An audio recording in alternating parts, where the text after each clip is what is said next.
Are you a lifelong fan of General Hospital? Are you a new fan who wants to know more about the history of the show? Do you enjoy talking about the show with others? Do you find yourself yelling at the TV? Is your self-care an hour a day in Port Charles?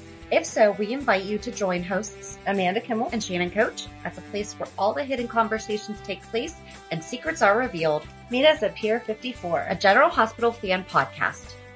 Hi! Welcome to the Port Charles 411. Today we're talking with Jenn Bishop. She has her own General Hospital blog and she runs a Twitter account. So her blog is Diagnosis Daytime, and it also has a Twitter account.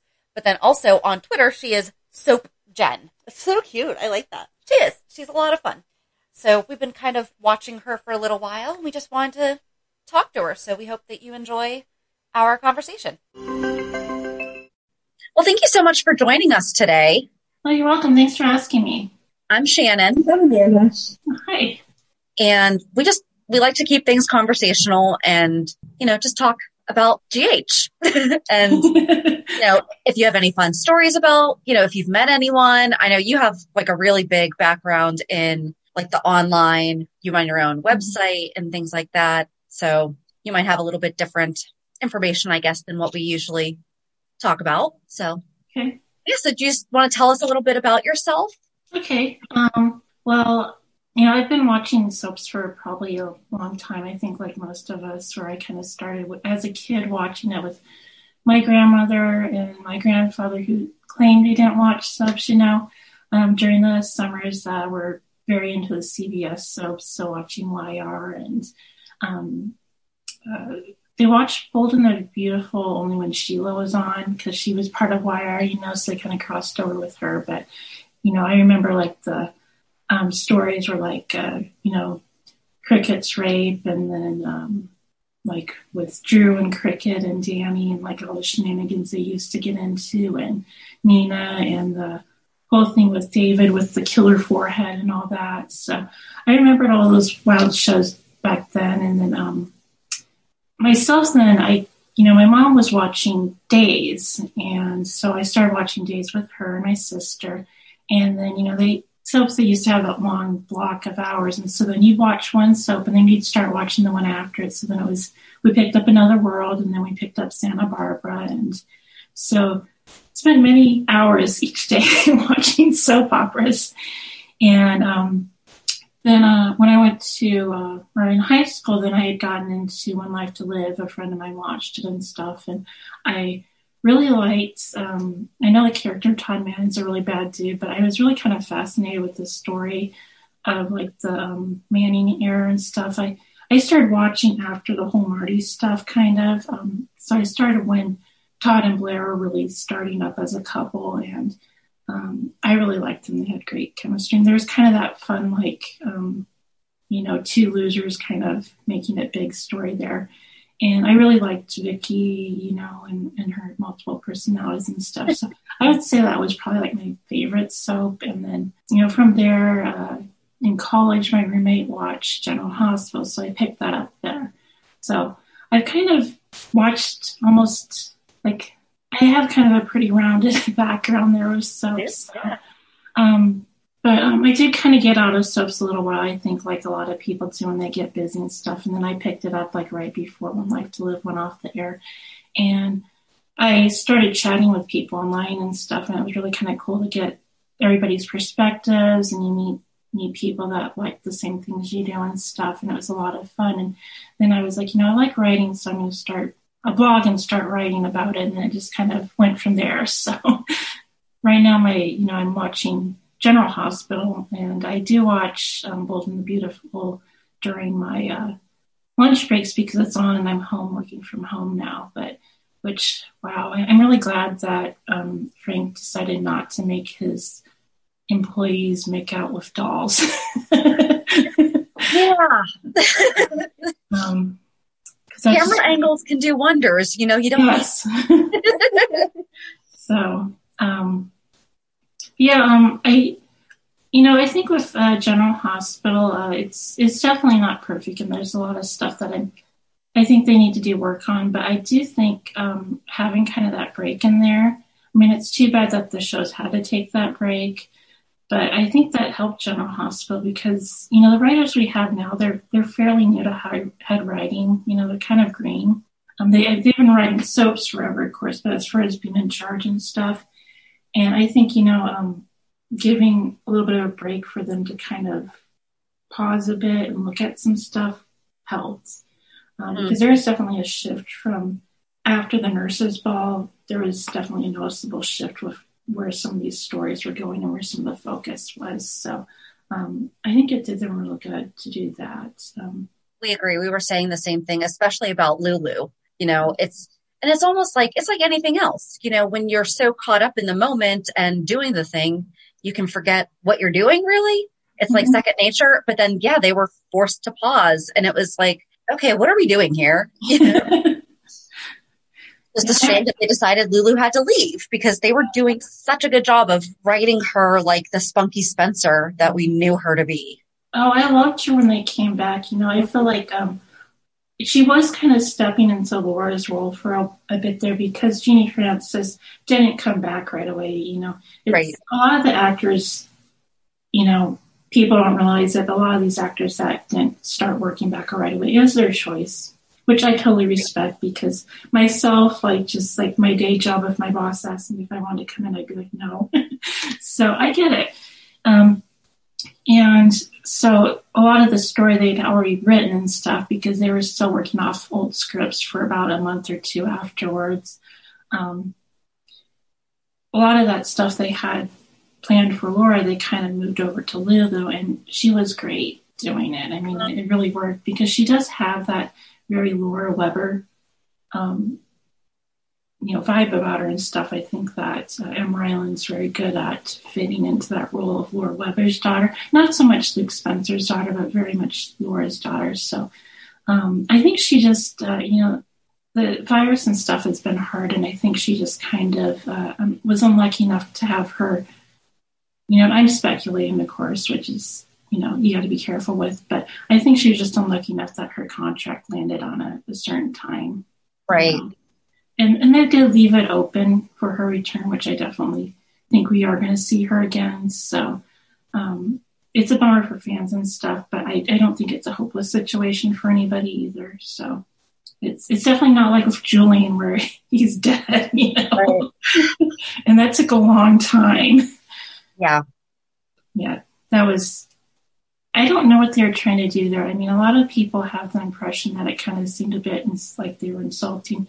Well, I don't know if that was the case, or if they just thought, you know, hey, we have this opportunity to like kill someone dead, and so let's go a little wild with it. But that went on a long time, and I think just with the real world and stuff like that being as dark as it is right now, that seeing somebody have very long, slow, painful death for like months was a bit unpleasant. So, yeah. But. Well, and William DeVry kept saying on Twitter that, you know, no, if he's gone, he is gone. You know, it's not, I guess he wasn't going to let Julian just ride off into the sunset. And then what if, you know, at least that was the impression that I was getting from his tweets, you know, was that he's like, oh no, you guys will have an answer. Don't worry. you know? Well, and he did do an exit interview with Nellie Bracco. And he, you know, in that he did pretty much so say that he agreed with fans that it was kind of dark and stuff.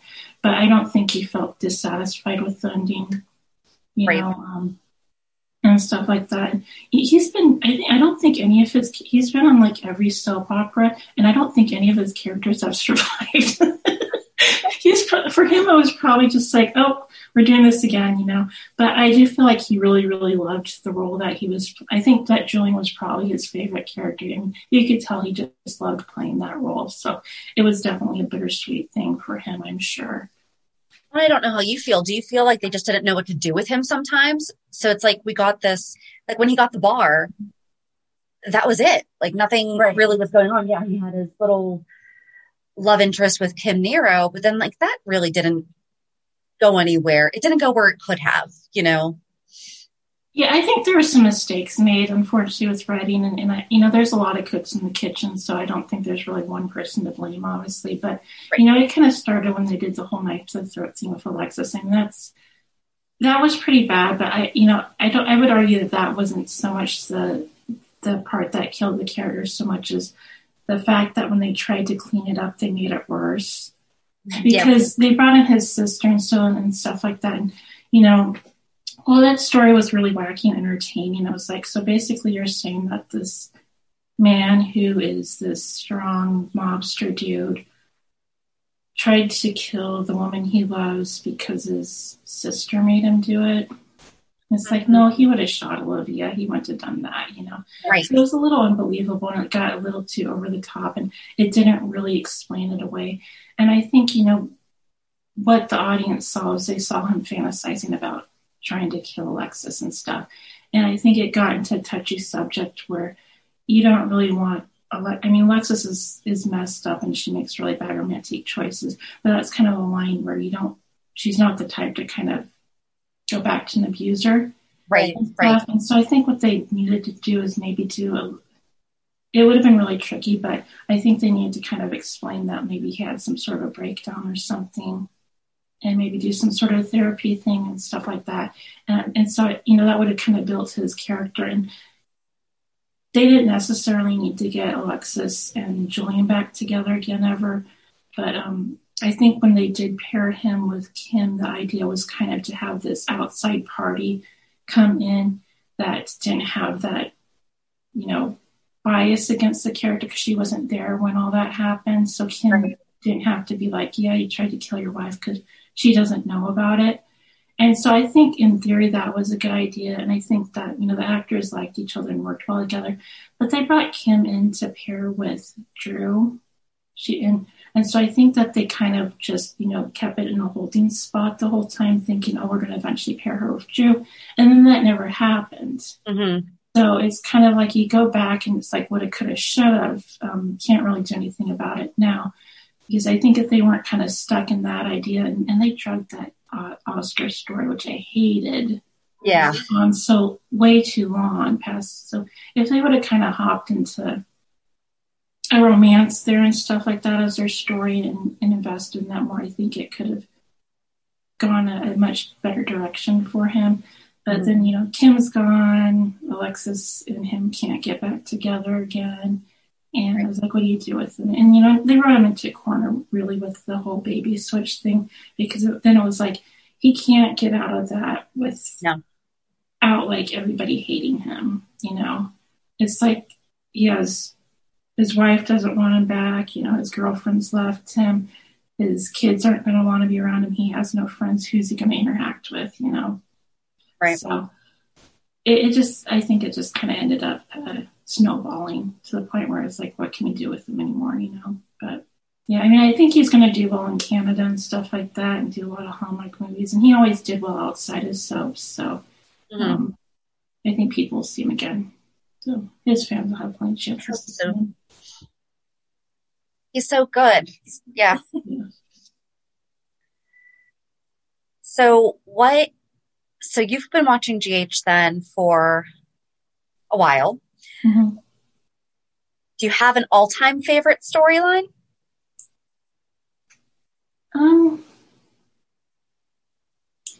With GH, it's a little bit hard to say, because I feel like, I don't know if I have an all-time favorite with them so much as I kind of have favorite, like, characters and couples and stuff like that. I did really like, when they did the whole thing where they confronted Luke's rape of Aurora in the 90s. And I might have felt differently if I'd watched it like way back when that story originally happened and stuff like that. Mm-hmm. But I thought they actually did a really good job with that, because it is kind of a, those type of stories are stuff that usually just happens in soaps. And so to kind of go back and they had to kind of go back and address the fact that, hey, we wrote this woman fell in love with a rapist and stuff like that. We've been ignoring it for all these years. And I thought they did a really good job with, having what happened to Liz kind of bring all those feelings up and stuff like that. And, having Lucky deal with it and stuff. Because I remember there was a scene, I think, that Lucky didn't like Nick. The long lost brothers didn't get along right away, and had basically told Nick that, hey, your dad's a rapist and raped my mother. And Nick said, no, it was your dad that did that. Yep. And so just to have kind of this kid all of a sudden realize that this fairy tale romance was kind of built on a pretty disturbing thing. He thought his parents loved each other and stuff like that, and to learn that this is how they started out. And so I think for the audience kind of went through that with Lucky, and it was very well done. I'm not sure if I would say, I don't know if it's one of those stories that, I would say brought me joy or something like that, but I just, it was something that was very thought-provoking, and the actors did a really good job with.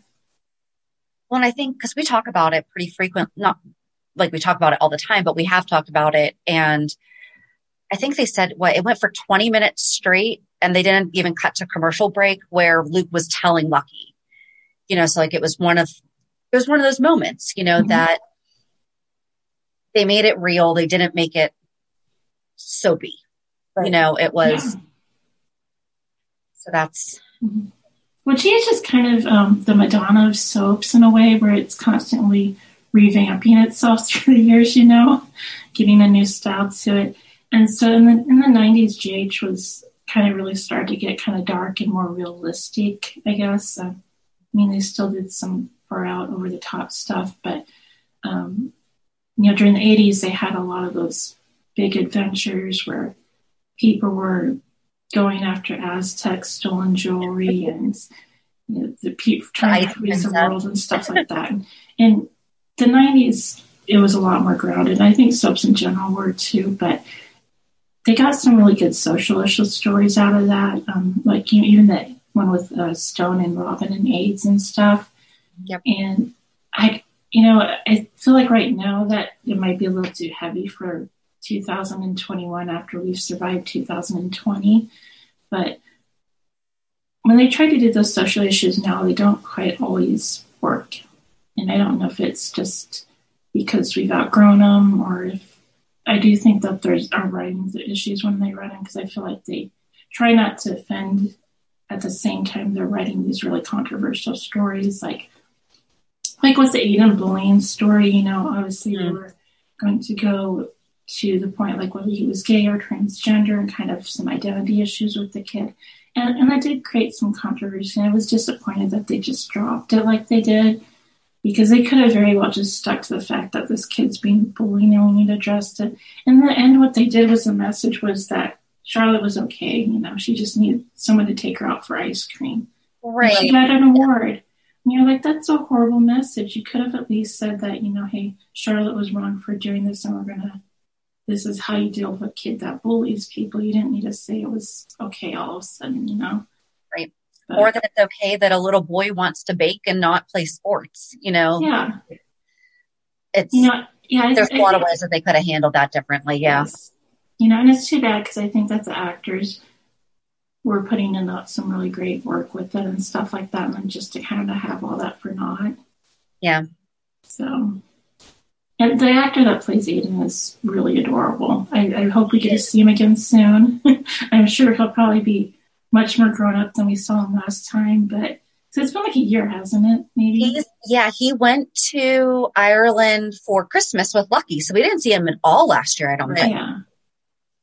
So, and I know the actor did like some other shows and stuff like that at the time, but I'm assuming he probably hasn't been doing much now since everybody's locked down, but yeah, it would be nice if we could kind of see him in the future and stuff like that, if it works out for him, of course. But I think that the cool thing with Liz's kids is that they're all very developed kids, because a lot of the soap kids, they're doing this thing with adopting Leo. I have no idea who Leo is.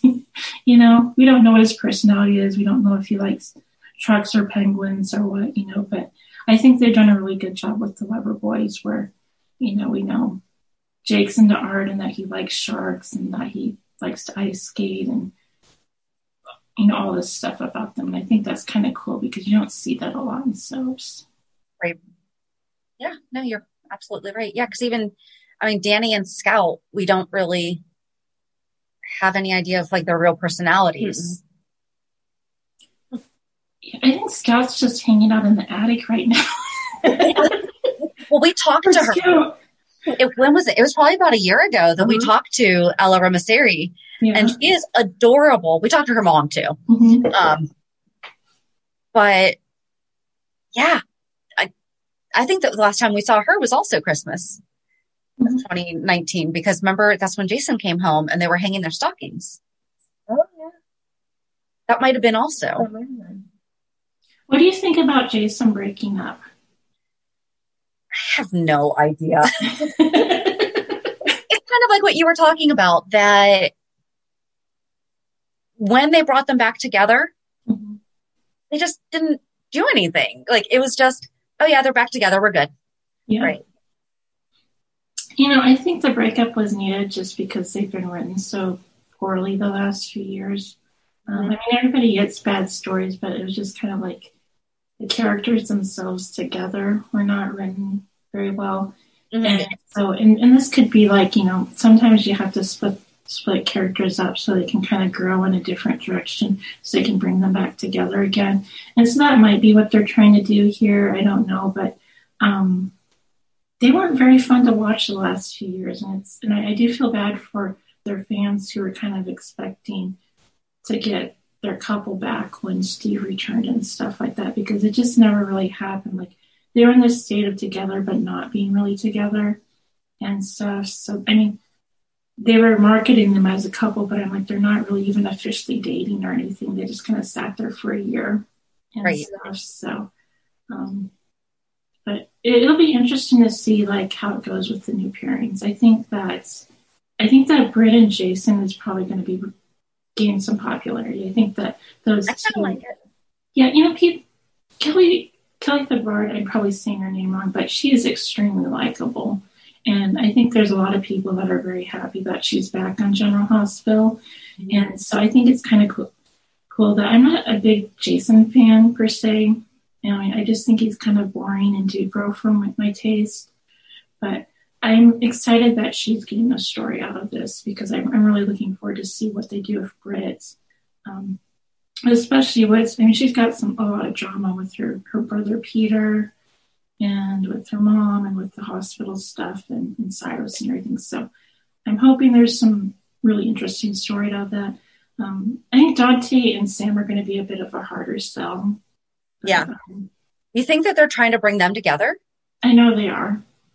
Oh.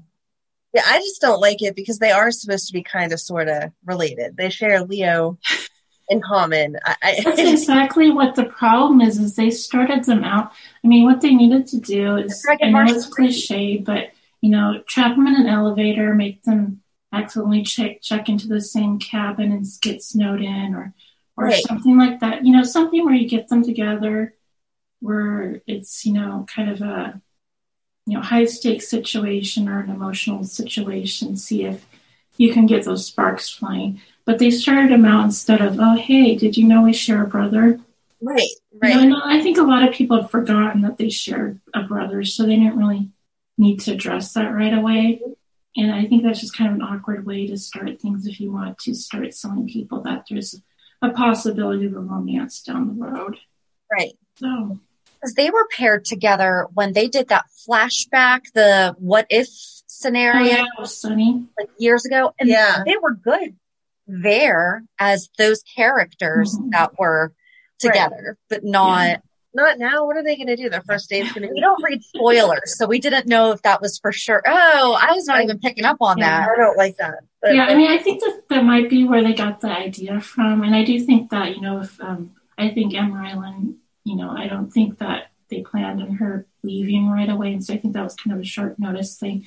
And they're like, okay, Dante's single, and we're going to have Sam single here in a bit, and they were cute in that episode and stuff. And so I kind of get where they came up with the idea, but I think that they're setting that up in the very wrong way. So we'll see what happens.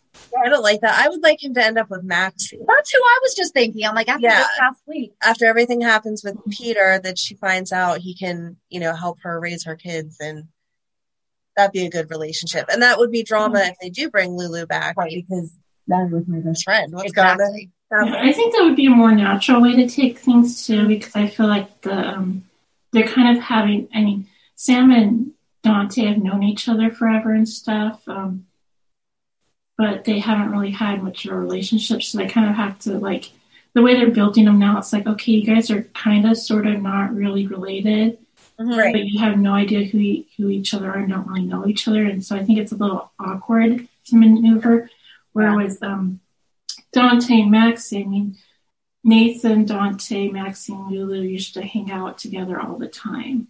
Right. And so I think it's a little bit more natural to think like, okay, they're going to be spending time with each other now. They kind of already have their blended families and stuff like that, just from their friendships and that quad and stuff. And so it'd probably be easy to move it in that direction. But I kind of feel like they're going to stick Maxi with Peter just forever. Yeah. Or until some other stuff happens off screen. So It would have been nice if they had her get together with Chet, Amy's brother. I wish that they had. I really liked them. Yeah. I really liked them. I thought the actor that plays Chad is hot. I like him. Very. And he's very Maxi's type, too. Maxi kind of likes her guys. She likes her guys kind of heroic and stuff like that, and also a little edgy. And he was both that because he was a veteran, and, he's definitely has an edge to him and stuff, and I think they would have been a great pairing. Yeah. Well, and you had talked about the social issues that they kind of just don't do as well as they used to. He's a real life vet amputee. Like, he's an amputee vet, actor and all that. So, like, he did a great job with the drug detox and, all of that. But there could have been some redemption there other than him just getting a job at the Floating Rib. Right. Mm-hmm. Oh, so he wasn't there the night that it blew up. No. Good. He's still alive. He's still alive. You that made it out alive, So, and I really like Amy, and so I would be cool with them playing Chet and Amy as kind of, their brother and sister and playing them as a family. Right. Stuff like that. So they had a really good relationship because she was very much struggling with, everything that he was going through and kind of hiding it. But we miss Amy and Felix. We don't know where they go. I think we should be seeing Felix soon.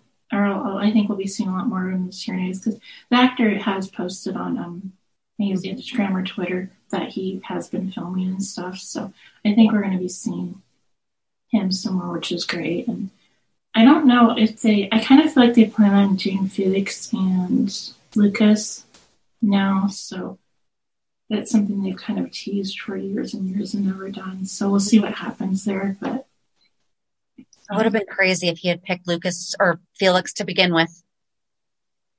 Yeah. It'd be all different now. Right. Yeah, it would be.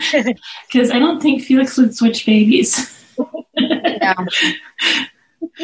But that I actually kind of understand in the moment that happened. I understand Brad's decision. I would not.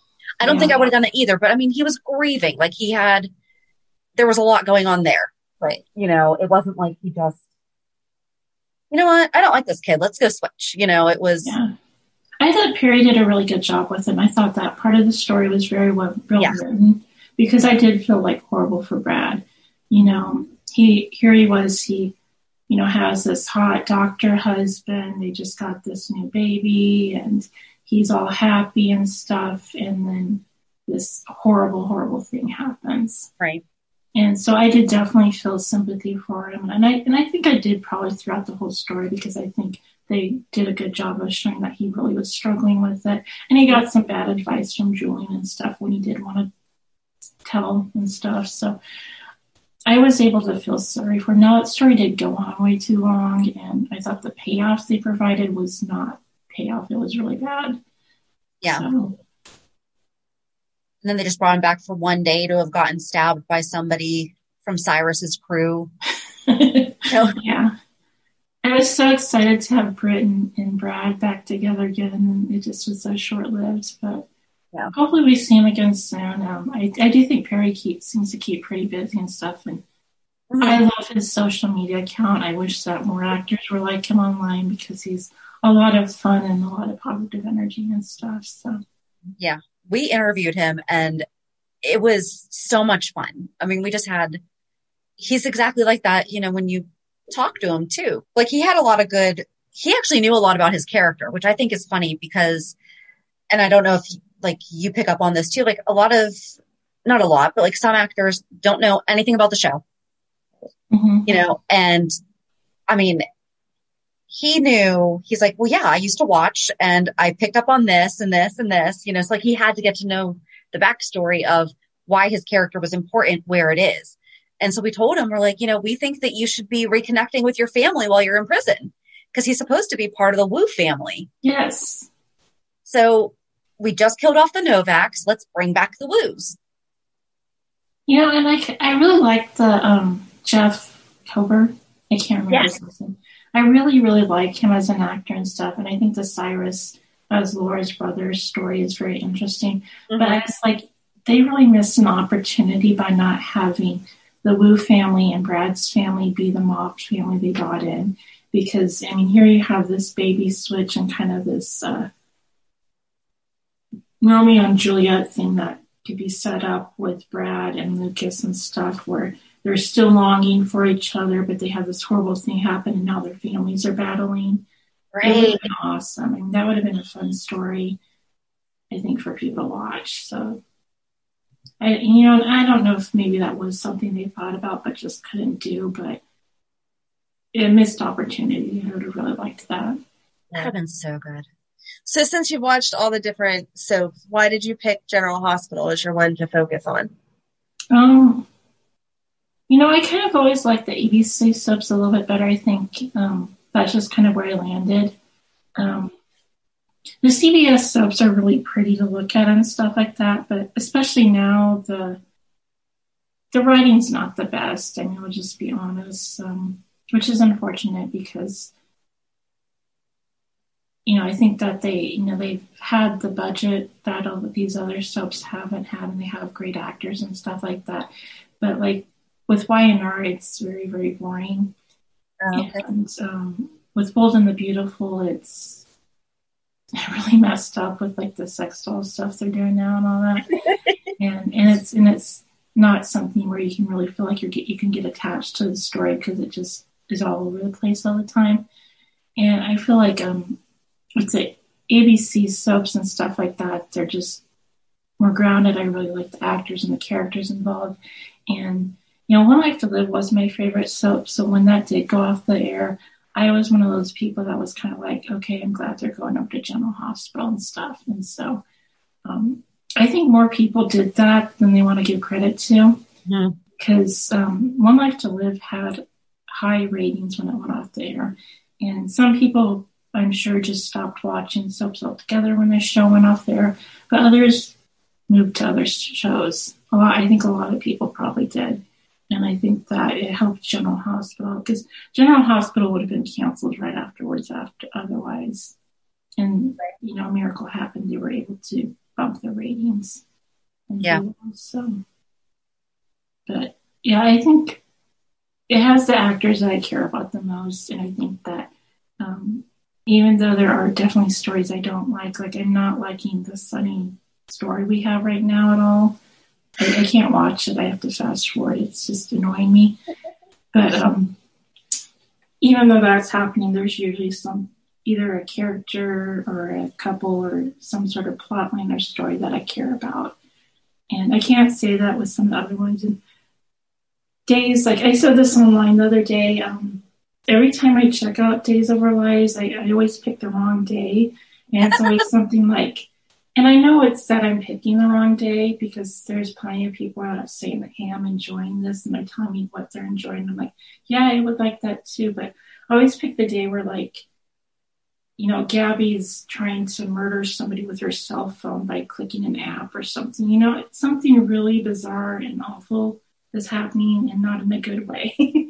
Yeah. And so, and Ron's pretty wild. I mean, I feel like when Ron's doing well and stuff and writes a good story, he writes a good story and he's awesome. But when he doesn't hit it, it goes bad, And so I kind of feel like that's probably the case with Days right now, unfortunately. So hopefully things turn around.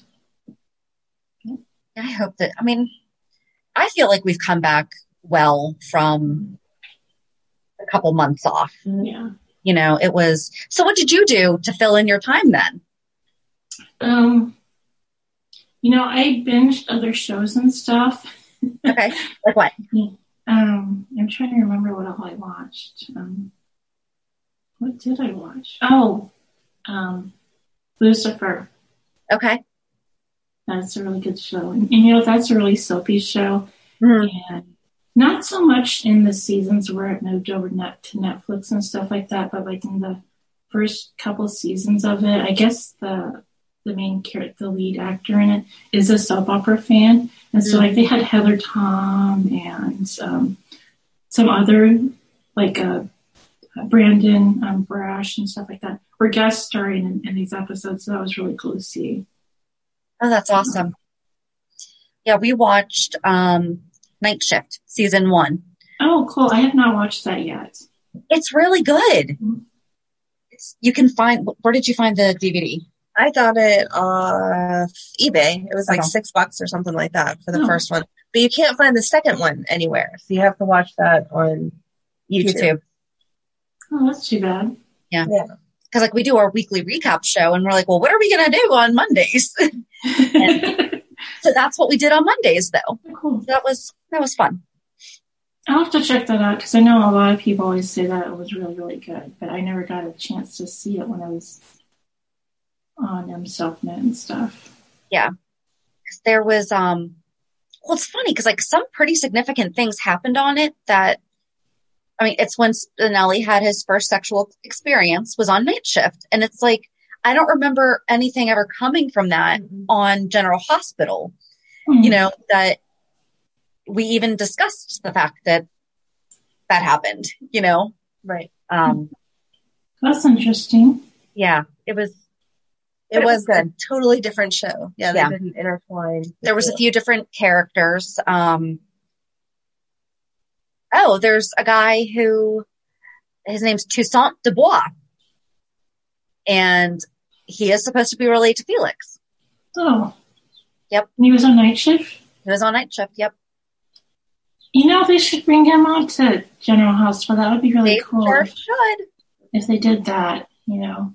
Yeah. I know that we don't see Felix very much and stuff like that, but, you know, I remember we had Felix's sister there for a hot minute and stuff. Mm-hmm. But, you know, it's kind of cool they have that tie there. It'd be really fun just to even, like, bring him in for just a few episodes or something. Right. Well, and then we had an entire theory about Dev because on the second season of Night Shift, Jagger came back and he had a 7-year-old son named Stone. And so we were thinking that this Stone is Jagger and Brenda's, and then we don't know what happened to them. Somehow he became Dev and wound up in Turkey alone. Right. They could have done that. I mean, you know, that would have been they had no idea what to do with Dev. And that would have been an interesting story.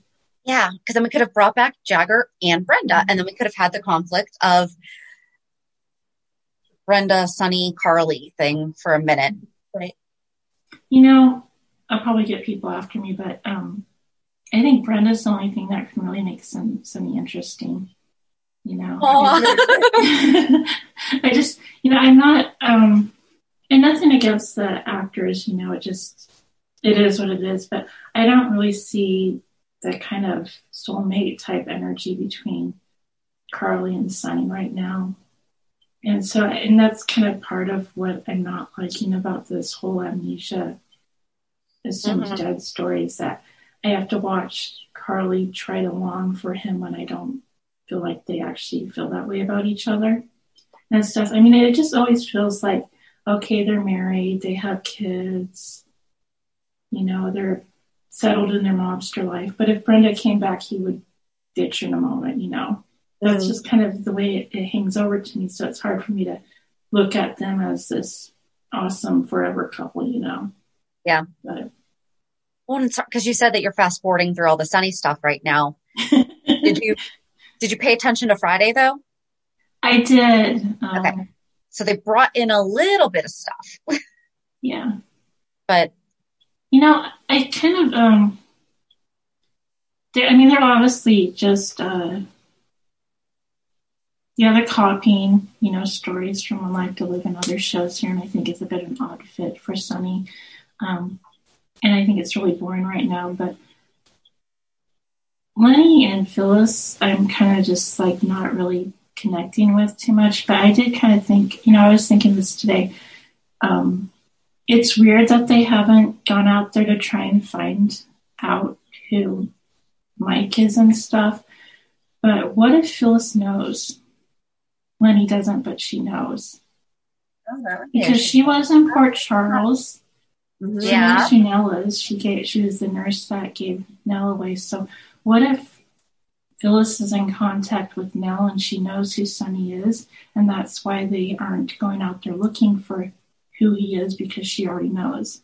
And that's why she's not saying, they're not what saying if he's not as sweet as we think he is. Yeah, and that's why she's defending him to Lenny and stuff, and like, oh, he's acting weird, because she knows why Sonny's acting weird, because she knows. I mean, what if that's what's going on? Because that would be an interesting twist. Yeah. But I don't know if that's where it's going. That's just my mind running wild, but. Yeah. Mm-hmm. So do you still write for TV Magazine? No, I have my own blog. It's, okay. Yeah, it's diagnosisdaytime.com. So that's your full-time, like what you focus on and everything. Yeah. Mm-hmm. Okay. I was going to ask, I'm like, how were you? Well, I guess you were still a fan of shows while you were working for TV Magazine. Like, how did you keep from, you had to separate being a fan and being professional about your opinions and writing and everything. So I was just, do you know what I mean? Like, it's just, how did you juggle that? Sometimes it was hard, but a lot of times when I'd write something, I'd write it up, just put my feelings and stuff out there. And then I'd step away for a while and then come back, read it and read it from somebody and be like, okay, pretend that you're just the reader reading it, that you're just the fan reading it, right. And try to look at it from their perspective, because like, if I say this, do they know what I'm talking about and what I mean? And is it going to kind of sound too harsh or something because they don't know what's coming next, or, they don't know that I know this about this actor or this, or, writer or something like that. So I think, I kind of feel like, it's hard to kind of get out of your bubble a little bit. And I feel like just with a lot of the press and stuff that writes soaps, it's a little difficult. And also just the writers themselves and people involved in soaps, is that you have to remember that there's an outside audience. Mm-hmm.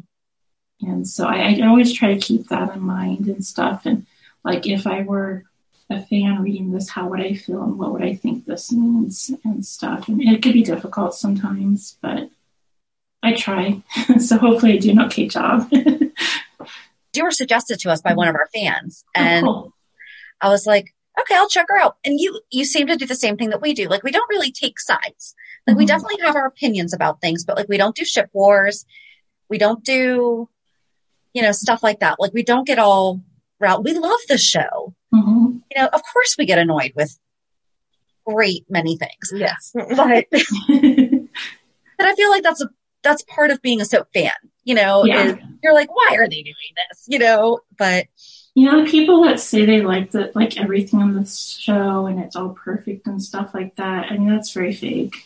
I mean, I hate to call people out, but there's always going to be something that's it's just like that in life where there's just going to be stuff you like better and stuff you don't, and stuff where you think they could improve upon, and that's okay. It's okay not to like everything. And it doesn't mean that you're going to harm the show or anything, or hurt anybody by saying, hey, I don't like this storyline. But I do think you have to be respectful when you do it and stuff. Like, like I've said before, I think I said maybe earlier in the podcast, I'm not particularly a Jason fan, but I wrote an article where it's like, hey, the way they're writing them isn't good and stuff like that. And, I think I did a pretty good job of being respectful of the fact that they do have fans and that their fans are disappointed, and it's too bad the fans are disappointed. And so I think it's just, a lot of times you have to just look at it from the perspective of, how is this going to look for the fans? So right. I feel like I went on a little bit on that. No, that's exactly right. Like, you can have an opinion about something without being mean or right. Yes, I really hate it where, and there aren't a lot of people like this. I think most soap fans are actually really nice and stuff like that. I think there's just some people that are very loud, but I always hate it when you have people that are overly crude when they criticize and stuff like that, or make it really personal about the actors, or, just kind of try to push buttons. And I hate the fan war stuff. I really think that, anybody that tries to provoke that now is just being an awful person, quite honestly, because, especially with the whole Liaison versus Jason thing. Well, for starters, both those couples are now officially dead, so nobody should be arguing about them anymore. And second of all, it's like, you have these women arguing with each other and saying horrible things about these actresses they don't know. And both actresses have gotten death threats and called horrible stuff. And, and it's just like, that's not fun. That's not a decent way to act as a human being. It doesn't, I think it actually takes away from the soap experience and stuff like that. I don't think it's done General Hospital any good. I think there's some people that believe, it's giving the show buzz. It's like, no, it's not, because all those people that are arguing and calling each other names and stuff like that are only watching clips on YouTube. They're not giving the show any generation, any ratings or money or anything like that. It's just what you're doing. You're just creating this horrible hospital environment for the actors, Right. So. Yeah, and they should not be getting death threats over TV. Yeah. Yeah. That's not okay. Like, that's... Yeah. I said this to somebody in private earlier and stuff like that, and this is nothing against any actors or anything like that, but I said it's very odd to me that how passionless Jason has generated such passion from some crazy people.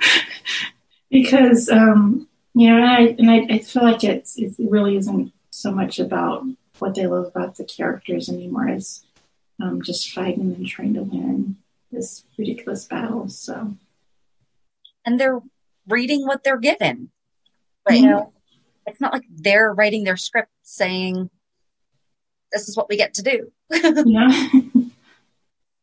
So. Have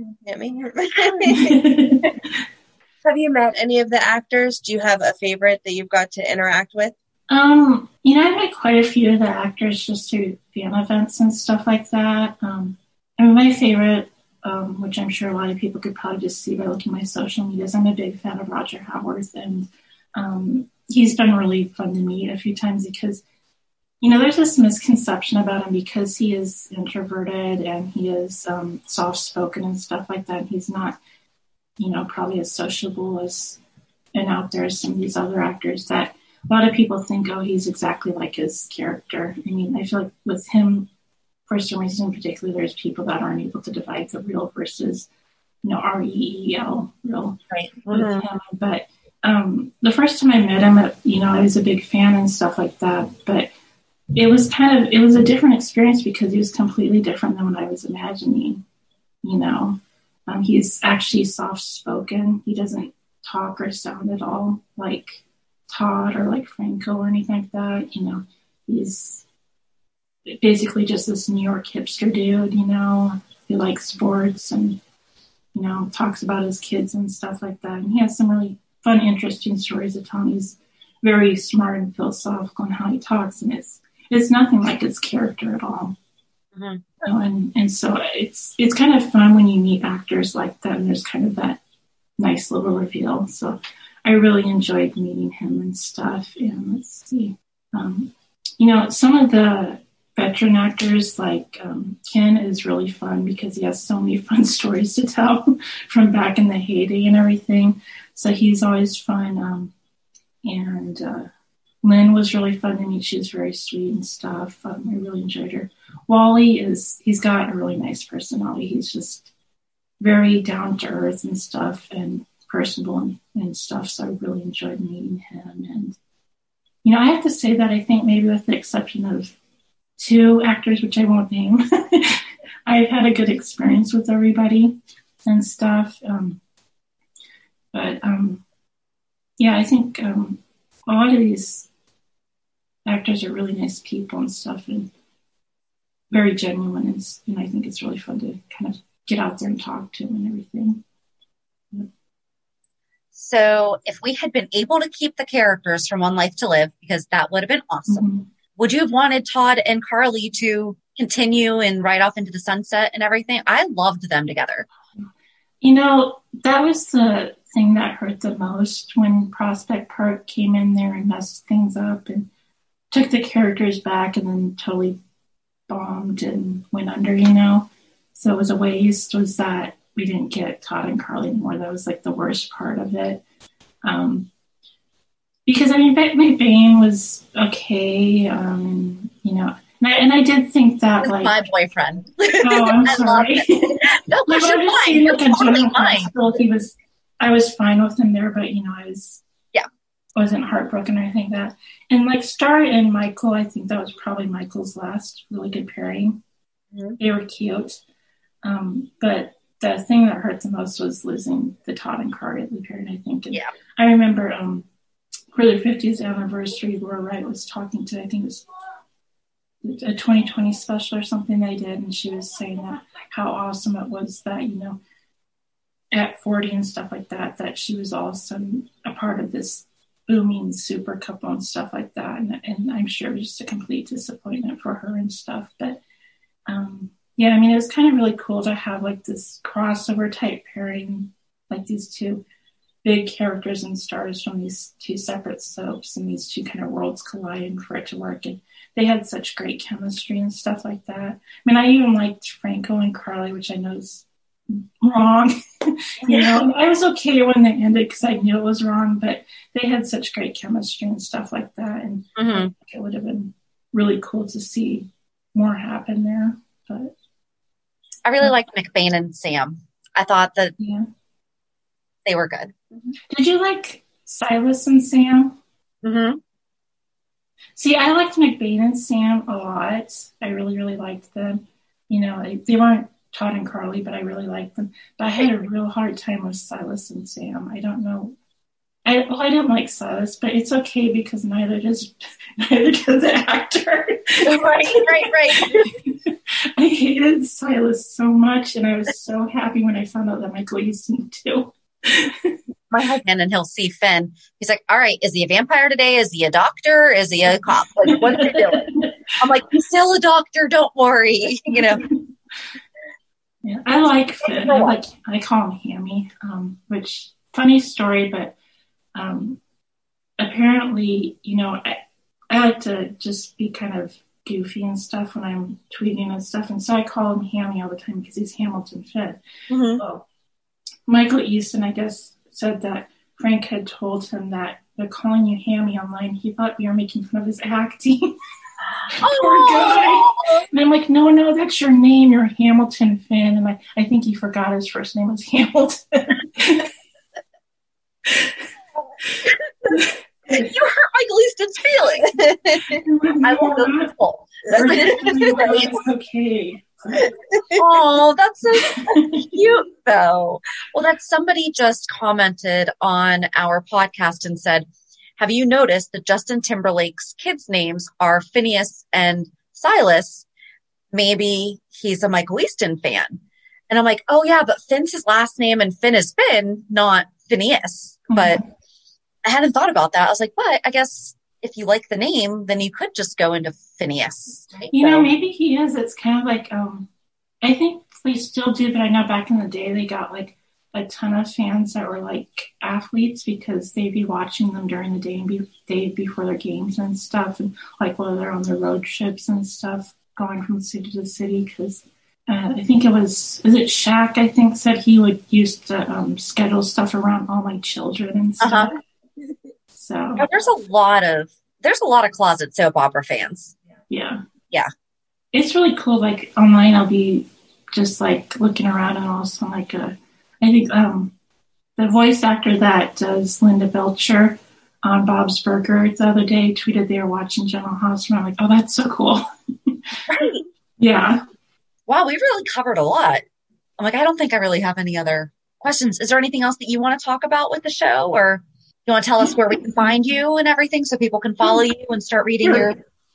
My Twitter is @SoapJenn, and I haven't been doing it quite as often, but a lot of times I like to live tweet and stuff, so definitely feel free to jump in there with me sometimes. And then my website is diagnosisdaytime.com, and the Twitter account for the website is DT Daytime. So is that right? No, it's Diagnosis DT. I'm sorry.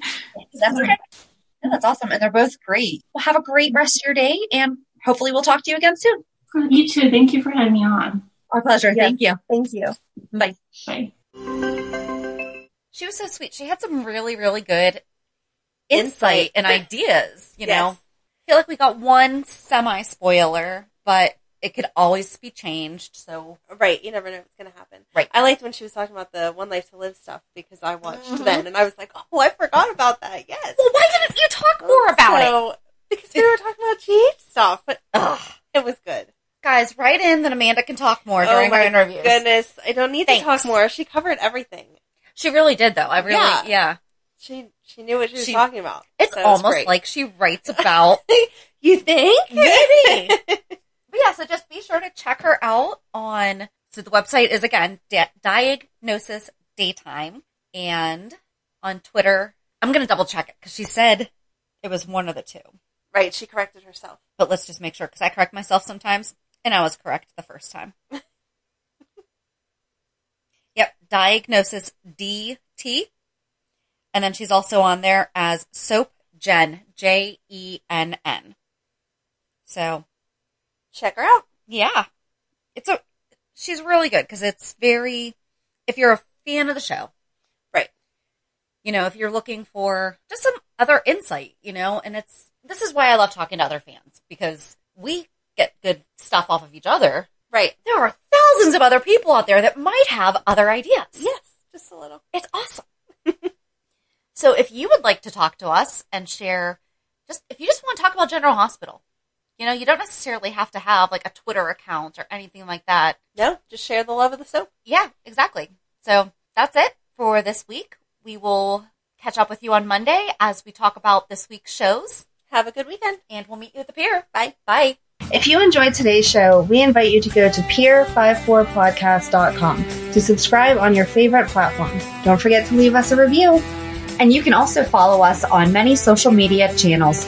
Just search for Pier 54 Podcast. Also, we are not perfect, so if there is something that we missed or messed up, just let us know by emailing us at pier54podcast@gmail.com.